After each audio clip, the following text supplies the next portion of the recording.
On an ordinary day in Hong Kong, suddenly, a massive tsunami hits the city. The waters rise quickly, covering the streets and invading buildings.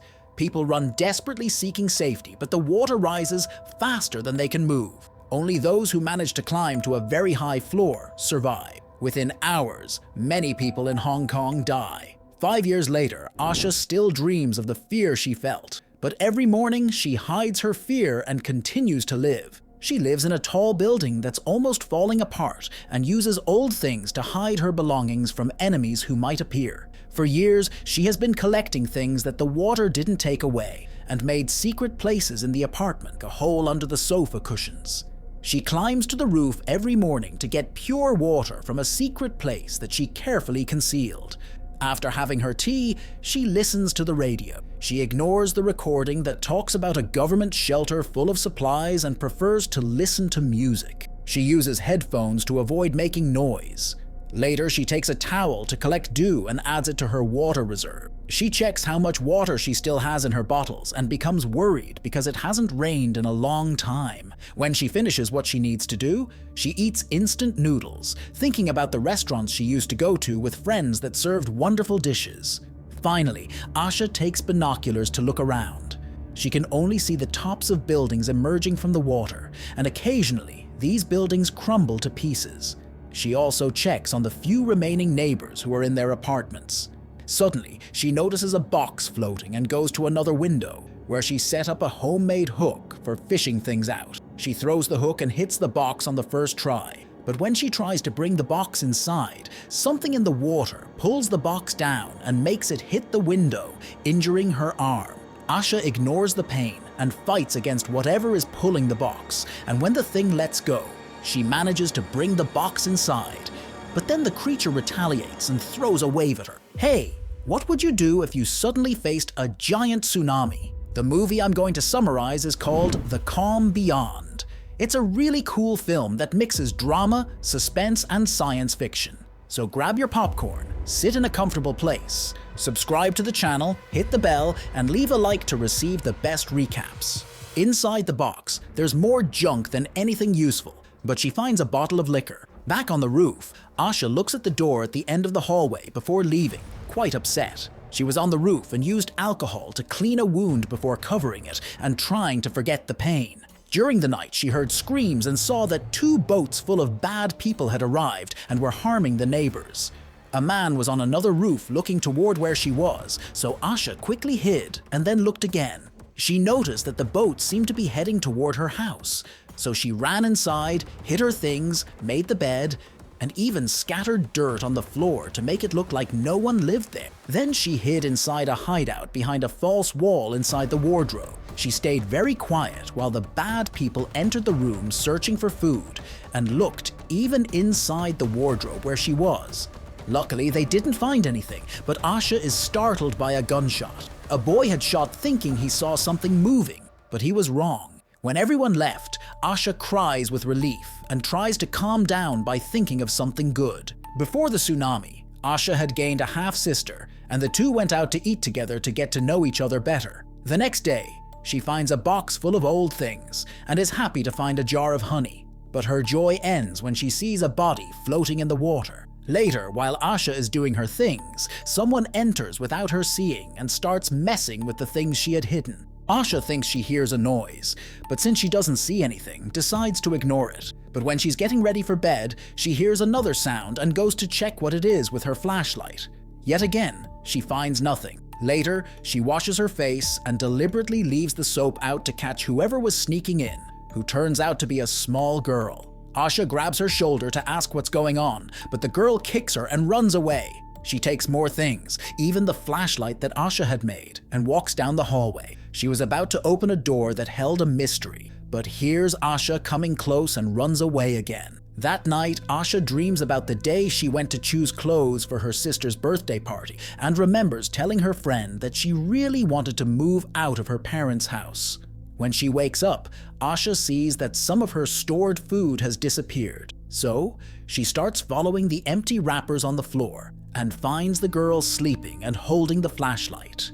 Asha doesn't want to wake the girl, so she decides to go cook something. After the girl wakes up, she starts looking for other hidden places to find more things. In a fake electrical outlet, she found an envelope with photos of Asha and her sister, but was discovered right away. The girl ran, and Asha rushed to put the photos back in place, but didn't see that one photo fell. Soon after, she made more noodles and took them to the girl, thinking about her sister's birthday. That night, the parents gave the family necklace to the sister, which upset Asha because she's the oldest daughter and thought the necklace should be hers. She fought with her mother, and Asha left. In the present time, Asha has the necklace. The girl didn't want to eat, so Asha left the food there and went away. The girl ended up eating everything and later saw that Asha had left a mattress for her too. She didn't sleep on it, but in the morning returned everything she had taken to Asha. For lunch, Asha made noodles twice and left a portion for the girl to eat later on the roof. But the girl went up there quickly and started imitating Asha, which made them both laugh and become friends. This brought back good memories for Asha from before. When night fell, the girl decided to use the other mattress and slept near Asha. She started crying secretly, but Asha said it's okay to cry and feel afraid. The girl misses her family, but thinks she'll see her mother soon because she's making a boat to go meet her. And she said her name is Hey Hey. After a night of poor sleep due to bad dreams, Asha took Hey Hey to the roof to do their usual routine. Hey Hey was fiddling with the door and removed the tape that Asha had put on the latch. Then, accidentally, the door slammed shut and they couldn't open it from outside. Asha is sad, but Hey Hey quickly shows that she can pick locks and opens the door again. Later, when Asha is making more food, she notices her necklace has disappeared. At that moment, she hears noises and looks through the window, seeing that the thieves have returned. She asks Hey Hey to stay quiet while they wait for the thieves to leave. Later, while Asha is giving Hey Hey a bath, the girl asks if they can escape together, but Asha says no. She says this is her home and there's nothing out there anyway. Then Asha asks Hey Hey if she took the necklace, but Hey Hey denies it and runs away to another place, upset that Asha thought this of her. At night, Asha eats alone and notices water is missing. She goes to check what happened and sees that Hey Hey used the water to clean herself. This made her remember when she heard that a tsunami was approaching nearby countries and how she argued with her mother. Her mother wanted her to marry an Asian man and be an exemplary wife since Asha's boyfriend was English. During the night, Asha's bad dreams got worse and she saw many bodies in the water. Upon waking, she confused Hey Hey with her sister for a moment. Soon after, Asha showed Hey Hey how to use electricity in the building, but Hey Hey stopped to ask about a door at the end of the hallway. Asha asked her not to worry about it because the room behind the door smells bad and opening the door would make the bad smell spread everywhere. She remembered another time, watching the news on TV, which reported that Singapore had been completely destroyed by floods. Her mother turned off the television and started talking about the next family gathering, but Asha couldn't go. They argued again, and Asha told the family she felt trapped before leaving the apartment. Coming back to what's happening now, Hey Hey is listening to the radio and hears a message about a safe place.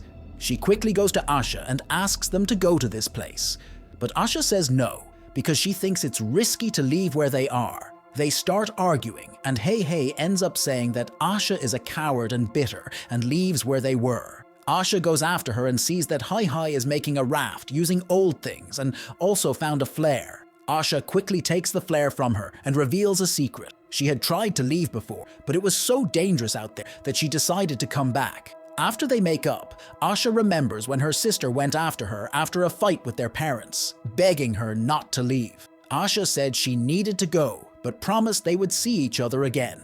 The next day, it started raining, so Asha and Hey Hey ran to the roof to collect as much water as possible and store everything properly. While working, Hey Hey noticed that Asha's necklace had fallen. Asha found a lost photo and was overcome with memories. Hey Hey comforted her, reminding her that they had each other. When Asha went to sleep, she found a surprise under her pillow. It was her necklace, which had fallen because the clasp was broken. Asha felt bad about how she'd acted with Hey Hey, and the next morning started working hard to make a raft.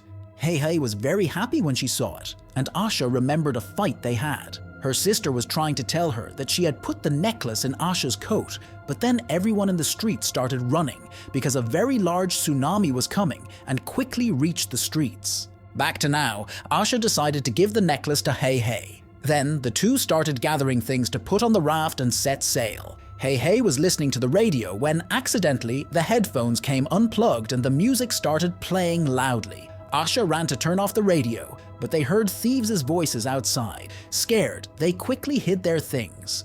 Asha put Hey Hey in a hideout behind a fake wall in the wardrobe because only one person could fit there. Then, Asha hid in a room that smelled very bad. The thieves entered through the window. Asha managed to hide in the smelly room in time, and there found old photos of her family, as this was the apartment where she lived before. This time, the thieves were more violent and broke everything they saw, including a raft. One of the thieves entered the smelly room, made a face because of the bad smell, but continued searching and pulled some old sheets off of something. He found the bodies of Asha's parents, and this made him feel sick and vomit. Asha was also feeling sick and remembering the terrible night. The water took everything, killing many people quickly. People started pushing each other to try to survive. Asha pulled her sister to a building to try to climb the stairs, but other people followed them. In the present, the criminals are taking food and looking at Asha's photos. A boy sees something different in the wardrobe, and the others help him open a hidden wall and grab Hey Hey. Asha hears this while hidden in a dirty room and remembers something else.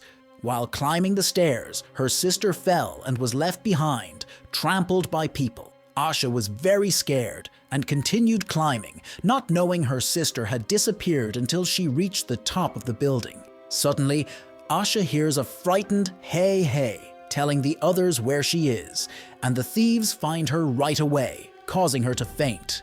When she comes to, Asha finds herself tied up, and one of the thieves, who is from another place, tries to do bad things to her, but right at that moment his boss calls him. Right after, they take Hey Hey and everything they had taken to the thieves' boat. Asha is pulled out too, and upon seeing Hey Hey, she remembers her sister and understands that she can't make the same mistake as before. She tries to break free, but the man pulls the rope harder and she ends up falling in the water. Luckily, there's a broken CD nearby, and she uses it to hit the man, who gets so angry that he tries to drown her in the water. After fighting for a while, Asha manages to grab a flare that was in her pocket and shoots the man, who ends up dying. The other thieves hear the noise and return to the building, but can't find Asha. When they split up to look for her, a big man hears Asha crying and goes after her. However, it's her trap.